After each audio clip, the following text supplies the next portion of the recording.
नमस्कार, big debate में आपका स्वागत है। मैं हूं आपके साथ दीपक पतौरिया। मध्य प्रदेश में राहुल गांधी ने जनसभा को संबोधित किया। उन्होंने कहा कि मैं ये जानना चाहता हूं कि देश में ओबीसी की आबादी कितनी है। मुझे पता है कि ओबीसी की आबादी करीब 50% है। मैंने पीएम मोदी से जाति आधारित जनगणना करने के लिए कहा है। इस बयान के बाद से सीएम शिवराज सिंह चौहान ने कई सवाल खड़े किए हैं। देखिए रिपोर्ट। मध्य प्रदेश में 17 नवंबर को चुनाव होना है। सत्ता परिवर्तन की उम्मीद से कांग्रेस के दिग्गज नेता राज्य में लगातार चुनावी जनसभा को संबोधित कर रहे हैं। इसी कड़ी में जनसभा को संबोधित करते हुए राहुल गांधी ने कहा कि मैं यह जानना चाहता हूं कि देश में ओबीसी की आबादी कितनी है। मुझे पता है कि ओबीसी की आबादी करीब 50% है। मैंने पीएम मोदी से जाति आधारित जनगणना के लिए कहा। राहुल गांधी ने पीएम मोदी पर निशाना साधते हुए कहा कि पीएम मोदी ने एक भाषण में कहा था कि भारत में कोई जाति नहीं है, हिंदुस्तान में सिर्फ गरीब हैं। वही मैं दावा करता हूं कि मध्य प्रदेश में हमारी सरकार आने पर हम जाति आधारित जनगणना कराएंगे। हर किसी को पता होना चाहिए कि उनकी जनसंख्या कितनी है और कैसे है। बजट और सरकार पर उनका बहुत अधिकार है। कांग्रेस नेता ने आगे कहा, देश को सरकारी अफसर चलाते हैं। मध्य प्रदेश की सरकार को शिवराज सिंह चौहान और 53 अफसर चला रहे हैं। इन 53 अफसरों में से पिछड़े वर्ग का सिर्फ एक अफसर है। फिर भी सीएम शिवराज और पीएम मोदी कहते हैं कि मध्य प्रदेश में पिछड़ों की सरकार है। तो दाम पता लगाने की क्या जरूरत? तो ये हालत है छत्तीसगढ़ में। और यहां पे 18,000 किसानों ने कर्जा ले लेकर आत्महत्या कर दी है। हमने यहां आपसे वायदा किया था कि हम आपका कर्जा माफ करेंगे, जैसे हमने छत्तीसगढ़ में किया। हमने आपसे कहा कि हम यहां कर्जा माफ करेंगे। हमारी सरकार थी, 27 लाख किसानों का कांग्रेस पार्टी की सरकार ने यहां मध्य प्रदेश में कर्जा माफ किया था। कांग्रेस सांसद ने ओबीसी आरक्षण को लेकर पीएम मोदी पर निशाना साधते हुए मोदी जी के पहले अपने भाषण में खुद को ओबीसी कहते थे, लेकिन जब से मैंने जातिगत जनगणना की बात की है तब से मोदी जी कहते हैं कि देश में कोई जाति नहीं है, सिर्फ गरीब है। राजस्थान के अशोक गहलोत सरकार ने भी जातिगत जनगणना करने की वकालत की। वहीं कांग्रेस पार्टी लगातार मोदी सरकार से नेशनल लेवल पर जातिगत जनगणना कराने की मांग करती आई है। मैंने बेरोजगारी की बात की। भाइयों और बहनों, रोजगार अरबपति नहीं देते हैं। रोजगार छोटे दुकानदार, स्मॉल और मीडियम बिजनेस चलाने वाले, हमारे किसान, ये लोग रोजगार देते हैं। और बीजेपी की सरकारों में, चाहे वो दिल्ली की सरकार हो, मध्य प्रदेश की सरकार हो, छोटे व्यापारियों पर, स्मॉल और मीडियम बिजनेस वालों पर, किसानों पर आक्रमण होता है। बीजेपी ने आपसे कहा कि हम काले धन को मिटा देंगे, नोटबंदी कर दी। यहां पे नोटबंदी से किसी को फायदा हुआ? वहीं राहुल गांधी के ओबीसी वर्ग के अधिकारियों को लेकर दिए गए बयान पर मुख्यमंत्री शिवराज सिंह चौहान ने पलटवार किया। वहीं सीएम ने कहा कि राहुल गांधी मध्य प्रदेश में है, वे इधर उधर की बातें करते हैं। राहुल गांधी बताएं कि कांग्रेस ने नेहरू से लेकर मनमोहन सिंह तक कितने ओबीसी प्रधानमंत्री बनाए देश में, और पंडित रविशंकर शुक्ल से लेकर दिग्विजय सिंह तक कितने ओबीसी मुख्यमंत्री बनाए गए मध्य प्रदेश में। जवाब आता था कुछ नहीं, बेरोजगार। तो शुरुआत में ही मैं पूछना चाहता हूं, यहां मीटिंग में बहुत सारे युवा दिख रहे हैं, यहां पे बेरोजगार युवा कौन है? हाथ उठा के दिखाओ मुझे। तो ये मध्य प्रदेश की हालत।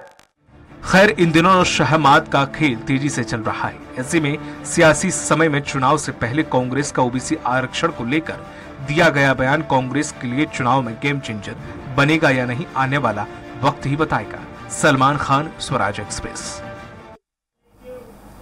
और इसी मुद्दे पर चर्चा करने के लिए खास पैनल हमारे साथ जुड़ा हुआ है। कांग्रेस प्रवक्ता हैं आनंद तारड़ जी। आनंद जी, आपका बहुत बहुत स्वागत है। बीजेपी प्रवक्ता हैं प्रियंका दुबे जी। प्रियंका जी, आपका भी बहुत बहुत स्वागत है। और वरिष्ठ पत्रकार हैं के एस साइनी मैडम, आपका भी बहुत बहुत स्वागत है। जिस तरह से आनंद जी देखा जाए, कांग्रेस का लगातार ओबीसी के प्रति उमड़ रहा प्यार या हमदर्दी सिर्फ भाषणों में क्यों दिखाई देती है? उम्मीदवारों की जो लिस्ट आई है उसमें तो कांग्रेस पिछड़ी हुई है, 27% है। वहीं अगर बीजेपी की बात करें तो 80% उन्होंने उतारे हैं ओबीसी कैंडिडेट। जनता पार्टी ने जो कैंडिडेट दिए, देखिए लगातार और लगभग सब हारने वाले कैंडिडेट दिए। आप देख लेना कि कांग्रेस ने जो कैंडिडेट दिए वो कितने जीतते हैं और भारतीय जनता पार्टी ने कितने कैंडिडेट दिए वो कितने जीतते हैं, क्योंकि हमने जो टिकट दिए वो जीतने वाले उम्मीदवारों को ही, निश्चित रूप से ये सब चीजें आएंगी। दूसरा ये अगर ओबीसी की बातें करते हैं भारतीय जनता पार्टी के लोग बराबर, ओबीसी के 3 मुख्यमंत्री मध्य प्रदेश में रहे, भैया ओबीसी के लिए क्या फायदा किया?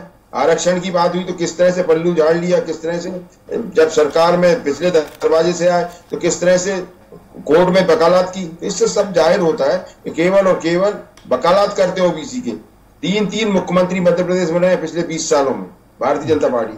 हम लोग तो अगर किसी भी वर्ग का मुख्यमंत्री रहा हो उसने हर वर्ग के लिए सोचा है, देश के और प्रदेश के अंतिम स्तर पर जो व्यक्ति खड़ा उसके उत्थान की बात की है, उसको मुख्य धारा में लाने की बात की। नहीं तो जैसे कि आपने कहा कि आपने जिताऊ कैंडिडेट, मतलब ओबीसी से आपको कोई लेना देना नहीं, जिताऊ कैंडिडेट से ही लेना देना है, आप खुद कह रहे हैं ये चीज अपने मुंह से। नहीं, आपने ओबीसी की बात करी ना, ओबीसी में भी हम लोग जो कैंडिडेट, मैंने ये दोनों बातें बोली कि भारतीय जनता पार्टी ने, तो अगर ओबीसी के प्रति अगर इतनी हमदर्दी थी तो ज्यादा से ज्यादा कैंडिडेट ओबीसी से रखने चाहिए था ना सर। बीजेपी ये कह रही है, मैं नहीं कह रहा।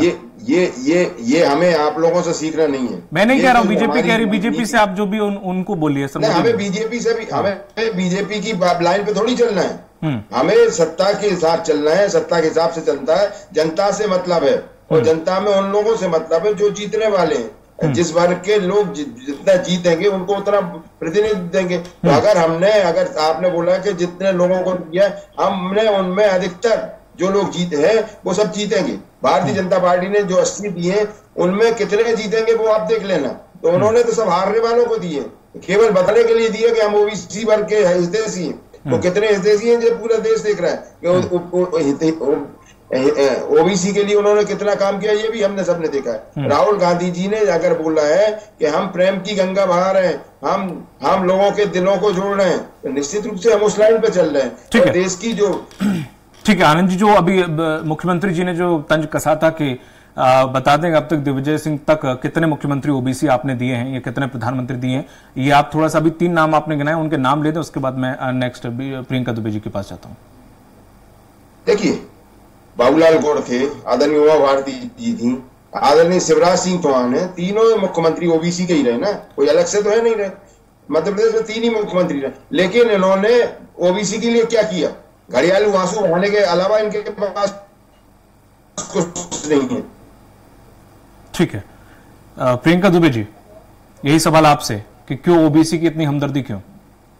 और आप एक बात और बताएं कि किस तरह से, अगर अपन ने 3 मुख्यमंत्रियों की बात की तो उनमें बाबूलाल जी गौड़ तो अब रहे नहीं, लेकिन किस तरह से उमा भारती जी के साथ व्यवहार कर रही है भारतीय जनता पार्टी की, ये पूरा देश देख रहा है। आज वो नेपथ्य में चली गई है, उनकी समाज के लोग आज किस तरह से भारतीय जनता पार्टी का विरोध कर रहे हैं, ये भी हम सब बहुत गंभीरता के साथ देख रहे हैं। और उन्होंने बोला कि मैं तो धार्मिक स्थल पर जा रही हूँ, तो आप समझ लीजिए कि क्या हालात बना रखे हैं। तो ये हालात बना रखे भारतीय जनता पार्टी ने ओबीसी के प्रति।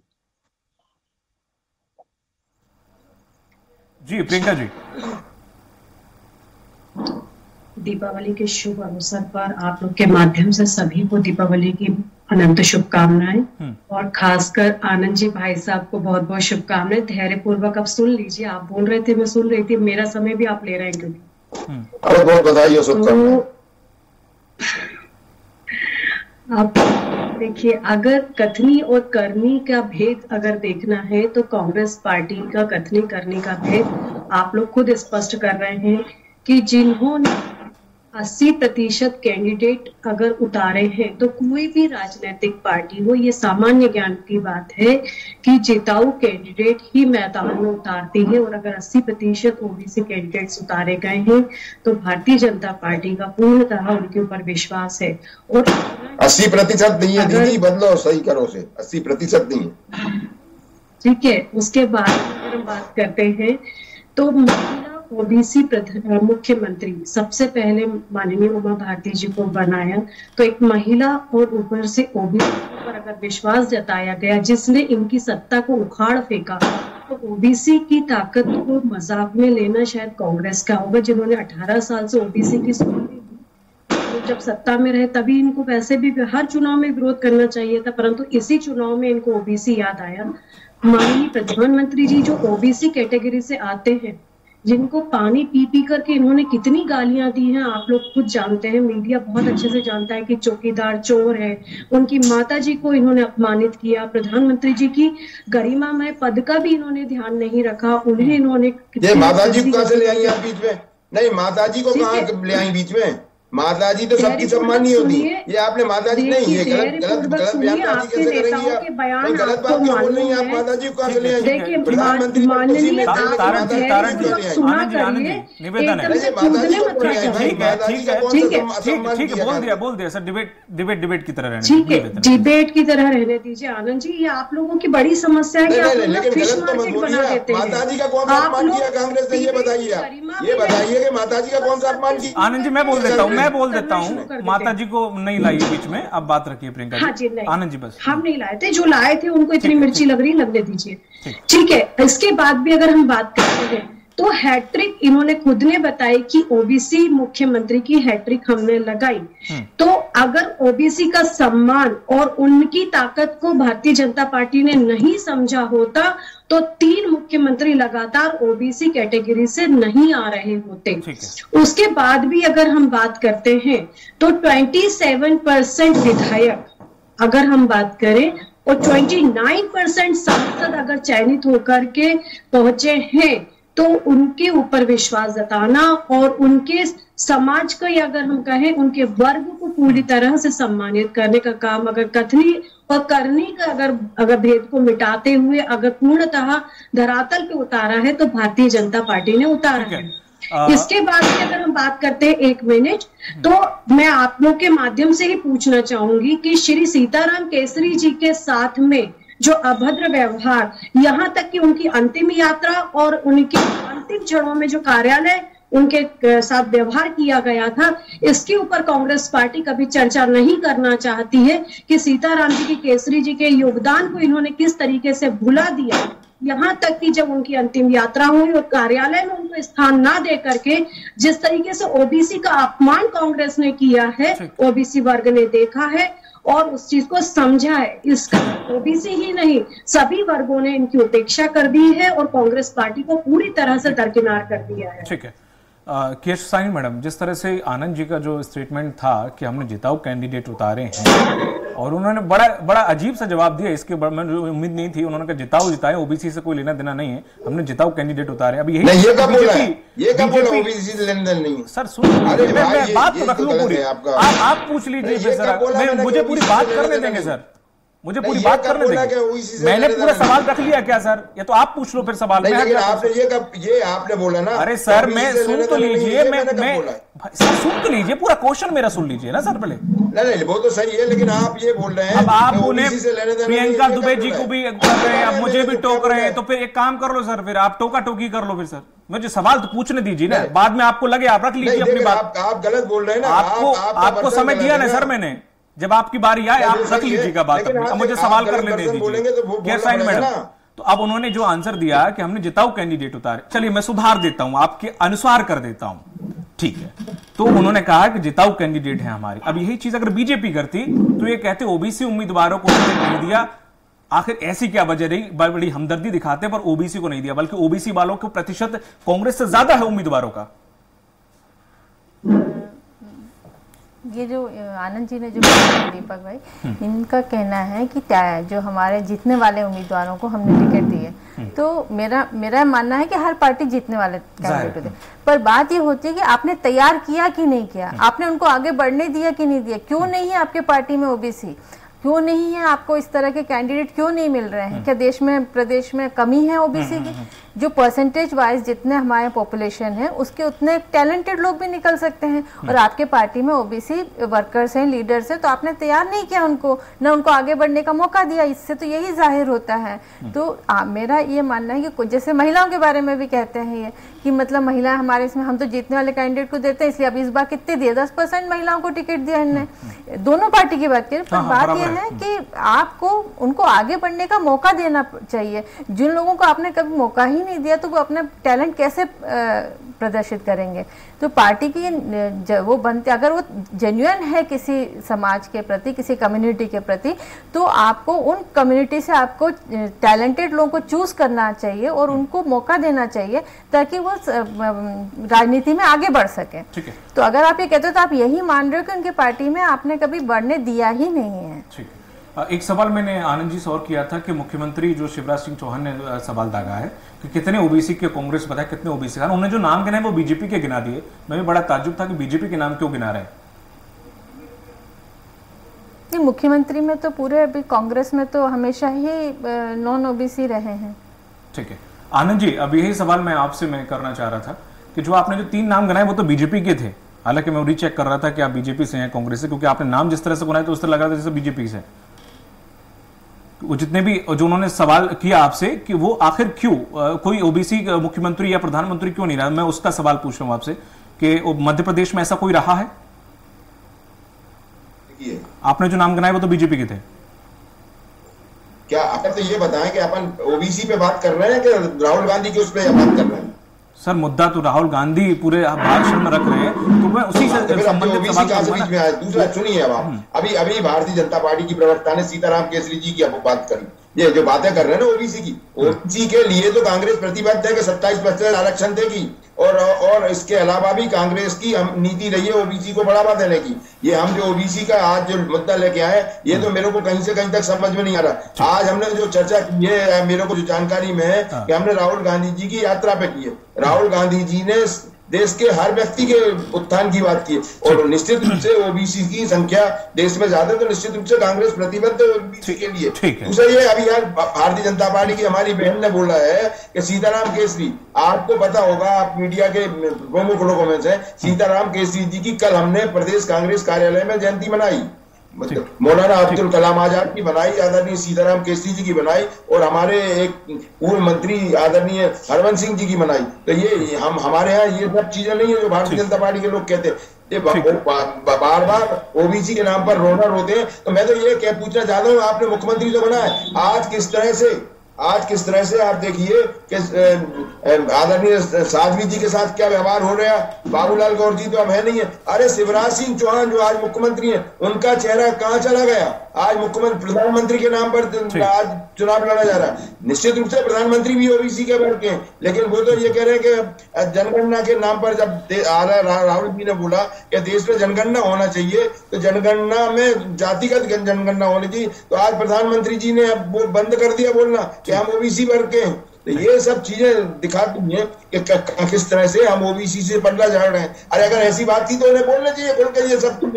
लेकिन जो सीताराम केसरी जी की बात आ रही है, जो कांग्रेस के ऊपर बार बार इस तरह के आरोप लगाते हैं, आक्षेप लगाते हैं, बड़ी शर्मनाक बात है। अरे हमने तो कल हमारे ऑफिस में, कार्यालय में उनकी जयंती बनाई है, तो ये किस तरह के आरोप और प्रत्यारोप करते? ये केवल और केवल ये भारतीय जनता पार्टी के ये सब केवल और केवल बचने की बात। दूसरा एक बात और मैं कहना चाहता हूँ कि आज 20 साल की सरकार है, विकास से बचना चाहते हैं और इधर उधर के मुद्दे लेके आते हैं। निश्चित रूप से शर्म ना करें, विकास की बात करें, लेकिन ये मध्य प्रदेश की भारतीय जनता पार्टी तो 50% की पार्टी रही है और जो धर्म के नाम पर राजनीति करती है।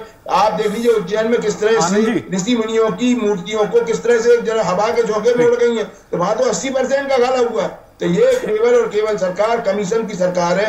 आज अगर रोड बनाए उन्होंने तो रोड ढाए गए, उन्होंने अगर कोई बांध बनाया तो बांध टूट गए। तो ये तो भारतीय जनता पार्टी का चरित्र हमें दिख रहा है। आनंद जी आप बिल्कुल विकास की बात होनी चाहिए, लेकिन हम वही बातें उठा रहे हैं जो कि राहुल गांधी हर एक सभा में 2 बातें जरूर रखते हैं।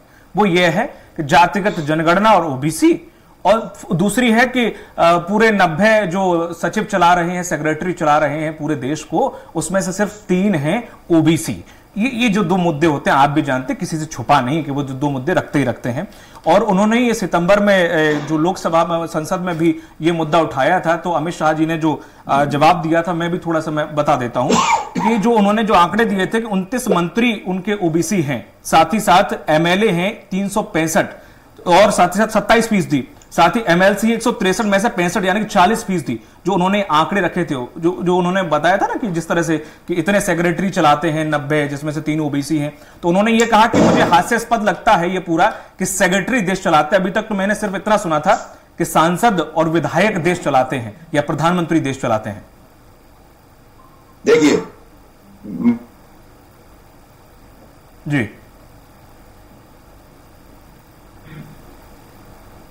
देखा होगा कि भारतीय जनता पार्टी में प्रधानमंत्री नरेंद्र मोदी और अमित शाह के अलावा तो बाकी किसी को पता ही नहीं है कि कौन मंत्री है, कौन क्या है, किसके पास क्या विभाग है। तो ये सब चीजें गौण होती जा रही।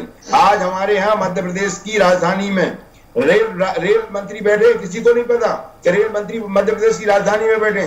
तो ये क्या दर्शाता है ये सब चीजें कि यहाँ पर विधायक हो चाहे सांसद हो, किसी की कोई वैल्यू नहीं है। यहाँ तो केवल जो पुरानी चर्चा है कि हम तो हमारे तो यहाँ अमित शाह, नरेंद्र मोदी या अडानी अंबानी के अलावा कोई चर्चा नहीं है। तो विभाग सब चर्चा दफ्तर में बैठ के काम हो सकता है क्या सर? है कि जो ओबीसी की बातें करते हैं, हमारे सामने ओबीसी की बार बार बातें करते हैं, अधिकारी कितने ओबीसी है। और दूसरा यह कि निश्चित रूप से चाहे मध्य प्रदेश हो चाहे केंद्र की राजनीति हो, निश्चित रूप से आज अधिकारियों के हाथ का खिलौना बन गई है सरकार। चलिए ठीक है, आप कह रहे हैं कि विभाग पता नहीं, बच्चे को खैर विभाग पता किसके पास कौन सा है। अब ये आप कह रहे हैं कि दफ्तर में काम हो सकता है, ये भी अलग बात है। इसी पे डिबेट कर लेते हैं। अगर आप बोल रहे हैं बच्चे को बता दो, अपन इसी पे डिबेट कर लेते और पूछ लेते, और नहीं तो आप अपने सर इसमें टीम भेजें। इसमें मुख्यमंत्री का इसमें इतनी उत्तेजना वाली बात क्या है सर? बच्चा सर इसमें इतनी उत्तेजना क्यों दिखा रहे हैं सर? कोई दिक्कत नहीं, ठीक है, मैंने सवाल कर लिया, आपने आंसर दे दिया, मैं भी तो बड़े प्यार से दे रहा हूँ सर, आप भी दे दीजिए, कोई दिक्कत नहीं। ठीक है, बीजेपी प्रवक्ता के पास। मैडम, जिस तरह से देखा जाए, आप लगातार ये कहते रहे हैं प्रियंका जी कि कितने ओबीसी मुख्यमंत्री हैं। राहुल गांधी ने राजस्थान में एक प्रेस कॉन्फ्रेंस की थी, उन्होंने कहा कि 7 राज्यों में बेसिकली उनकी, हालांकि कुछ राज्यों में गठबंधन की सरकार है, जिसमें से 4 में से 3 उनके जो ओबीसी मुख्यमंत्री हैं। तो आप तो कहते हो कि मुख्यमंत्री है नहीं, बल्कि उन्होंने गिना दी कि 4 में से 3 तो उनके ओबीसी मुख्यमंत्री हैं। तो मध्य प्रदेश में भी इतने साल तक उन्होंने शासन किया, यहाँ पर भी नियुक्ति कर देते जब तो गठबंधन की सरकार नहीं थी, तो किसने रोका था? इसके अलावा आज अगर हम बात करें, जब मंडल कमीशन की रिपोर्ट आई थी, उसके अगेंस्ट में सुप्रीम कोर्ट में पिटीशन किसने लगाया था? आज आनंद भाई साहब इतने बौखला रहे हैं, तो मंच पे बार बार आरक्षण की बात करना और फिर कोर्ट के माध्यम से न्यायालय में अवरोध पैदा करना, ये क्या है? रीति नीति से इतना, मतलब अपनी कथनी करने से ऐसा कितना भेद क्यों रखती है कांग्रेस?